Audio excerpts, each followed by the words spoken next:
dalam rangka mempercepat akses keuangan di daerah sehingga dapat mendukung ekonomi regional atau di daerah tersebut. Otoritas Jasa Keuangan bersama pemerintah Kota Palembang mengukuhkan Tim Percepatan Akses Keuangan Daerah atau TPKAD Kota Palembang. Kegiatan ini digelar di Rumah Dinas Wali Kota Palembang pada Kamis 23 Juni 2021. Dalam kegiatan ini, sebanyak 5 orang dikukuhkan menjadi TPKAD oleh Wali Kota Palembang Harno Joyo dan diketuai oleh Sekretaris Daerah Ratu Dewa. Selain itu, dalam kegiatan ini pula diberikan bantuan kepada UMKM, yakni berupa kredit tanpa bunga dan tanpa anggunan sebesar 3 juta rupiah.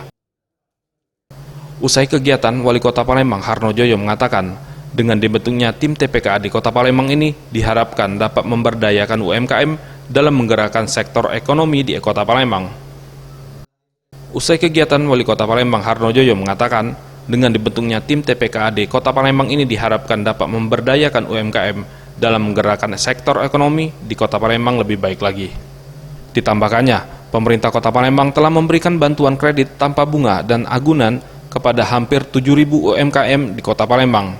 Kedepannya pihaknya pun telah berkoordinasi dengan Dirjen Pembendaharaan Provinsi Sumatera Selatan agar dapat berkolaborasi untuk memberikan pelatihan kepada para UMKM di Kota Palembang agar usaha yang dijalankan dapat memberikan hasil yang lebih baik lagi. Itu yang berkaitan langsung dengan tim ini, baik dari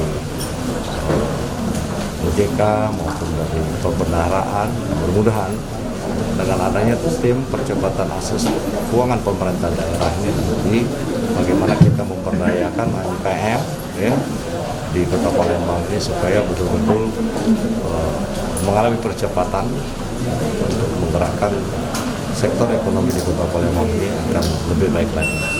Selama ini pemerintah Kota Palembang telah hampir 7.000 UMKM ya, yang kita berikan bantuan kredit ya, tanpa bunga, tanpa agunan, tanpa provisi, artinya utuh 3 juta yang kita berikan. Dan kita bersyukur ya, ini kreditnya lancar semua ya.